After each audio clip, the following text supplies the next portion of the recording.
अस्सलाम वालेकुम, क्या हाल है सबके। साउथ अफ्रीका वर्सेस ऑस्ट्रेलिया का मैच हुआ। पहले ही कह रहा था कि साउथ अफ्रीका अगर जीत जाता है तो बहुत ज़बरदस्त हो जाता है और ऑस्ट्रेलिया के लिए बहुत ज़्यादा मुश्किलों में इजाफा हो जाएगा, और आज वही हुआ।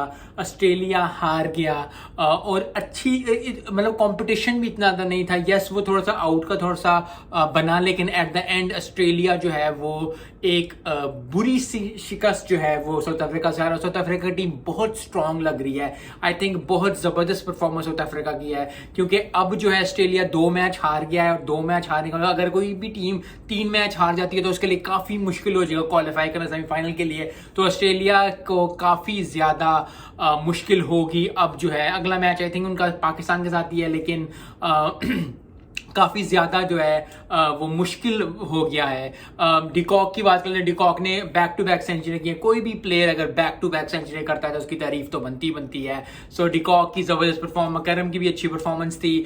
आई थिंक ओवरऑल जो उन्होंने स्कोर किया था वो चेसेबल था, लेकिन अगर आपके पहले 10 ओवर में 3-4 विकेट गिर जाती हैं और फिर 70-80 पे आपके 5-6 खिलाड़ी आउट हो जाते हैं तो बहुत मुश्किल हो जाता है। अल्लाह से आपका इफ्तिकार और बाबर आजम हो, जिन्होंने करके दिखाया था एक दफ़ा। इमाम ने और इमाम आई थिंक इमाम था, और जिसमें उसने सेंचुरी की थी इफ्तिखार ने, आई थिंक इफ्तिखार और बाबर था। तो अगर वो ना हो आपके पास तो बहुत ज़बरदस्त मैच हो जाता है। लेकिन ओवरऑल मुझे बहुत खुशी है क्योंकि मैंने साउथ अफ्रीका को ही चूज़ किया था। मुझे लगता है कि साउथ अफ्रीका बहुत अच्छा परफॉर्म करेगी। यस, वो हमेशा ही अच्छा परफॉर्म करते हैं ओडीआई में, वर्ल्ड कप में, और फिर डाउन द ड्रेल जाते हैं। आई होप कि इस दफ़ा ना हो। ज़बरदस्त परफॉर्मेंस साउथ अफ्रीका की, बहुत बहुत मुबारक हो। ऑस्ट्रेलिया के लिए काफ़ी टफ हो गया, लेकिन फिर वही है कि टफ जो सिचुएशंस होती हैं, चाहे वो पर्सनल लाइफ हो चाहे प्रोफेशनल लाइफ हो, टफ सिचुएशंस ही आपको बड़ा बनाती है। तो ऑस्ट्रेलिया के लिए बहुत चांस है।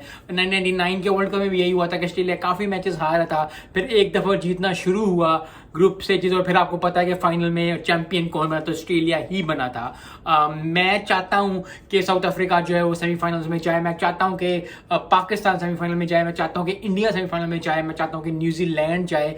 लेकिन ज़बरदस्त बात यह है कि बाकी टीम्स भी अच्छा अगर परफॉर्म करती हैं तो कभी कभी चेंज हो जाता है। हर बंदा अपने कोई ना कोई सिलेक्ट करता है। मुझे लगता है कि ये टीम्स आगे जाएंगी। कल का मैच बहुत एक्साइटिंग होने वाला है। अगर कल का मैच आप फॉलो करेंगे और आप देखेंगे तो बहुत ज़बरदस्त बात हो जाएगी।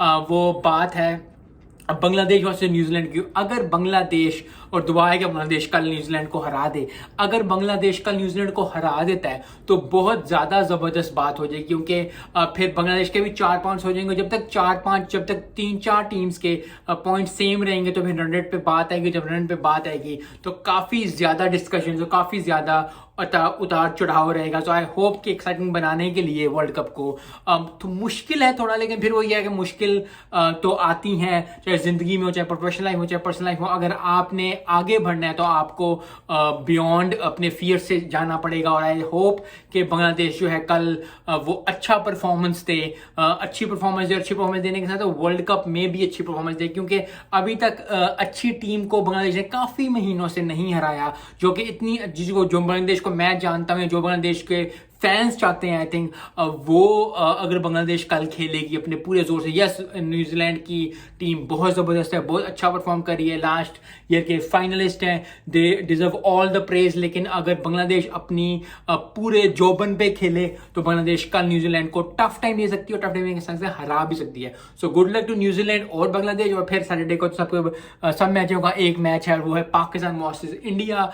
मैं पाकिस्तान को चूज करूंगा, नहीं इसलिए नहीं क्योंकि मैं पाकिस्तानी हूं और मैं पाकिस्तान को चूज करना चाहता हूं, क्योंकि पाकिस्तान डिजर्व करता है अब, क्योंकि T20 में हमें जिताया वर्ल्ड कप में बाबर आजम ने। तो I think it's a high time कि हम ODI 50 ओवर्स में भी 7-1 कर दें और स्ट्रीक टूट जाए ये चीज़। तो आई होप कि दुआएं तो हैं बाबर आजम के साथ, दुआएं हैं सबके साथ। अच्छा परफॉर्म करे, इंडिया भी अच्छा परफॉर्म करे, पाकिस्तान भी, लेकिन आई वांट कि पाकिस्तान जीते, जाके स्ट्रीक टूटे ये चीज़ की और ये शोल्डर से हमारी चीज़ ख़त्म हो। लेकिन एट द एंड फिर वही बात है कि जो अच्छा खेलेगा, जो अच्छा परफॉर्म करेगा, जो अच्छा, क्योंकि पाकिस्तान की टीम अच्छा परफॉर्म करती आई है एशिया कप में भी। एक सिर्फ जो है इंडिया के साथ मैच है, क्योंकि इंडिया पाकिस्तान का मैच ना मेक एंड ब्रेक कर देता है। सो आई होप कि इंडिया भी टफ आए, पाकिस्तान भी टफ आए, दोनों अच्छा मैचेस खेले। लेकिन फिर वही बात है कि प्रेशर गेम होता है, प्रेशर, बहुत ज़्यादा लोग कहते हैं कि प्रेशर नहीं है, प्रेशर नहीं है, लेकिन सबको पता है दोनों साइड पे जो अगर प्लेयर्स हैं, अगर अवाम है, जो लोग पसंद करते हैं पाकिस्तान इंडिया के मैच को, उनको पता है कि डू एंड डाई सिचुएशन होती है। और यस, आप जितना मर्जी मैं विराट कोहली को प्रेज करूं, मैं शुभमन गिल को प्रेज करूं, अल्लाह उसको सेहत दे, वो जल्दी जल्दी वो परफॉर्म करे, वर्ल्ड कप में आए और फिर परफॉर्म करे। लेकिन जब मैच शुरू होगा, so it's Pakistan versus India and I have to choose, I will always choose Pakistan over India. इसलिए नहीं कि जी मैं पाकिस्तान हूं, इसलिए क्योंकि बाबर आजम और आई थिंक अगर ऑन लेवल देखा जाए तो पाकिस्तान की टीम स्ट्रांग है। बहुत लोगों को ये बात थोड़ी सी चुभेगी, थोड़ी सी बात, लेकिन अगर आप मैच टू मैच रेशियो देखें पिछले साल का उठा के, तो पाकिस्तान की टीम जो है इंडिया से काफी बेहतर है ओडीआई में, और अभी जो है परफॉर्मेंस भी चल रही है। तो आई होप कि जबरदस्त परफॉर्मेंस देंगे। मिलते हैं नेक्स्ट वीडियो में। अस्सलाम वालेकुम।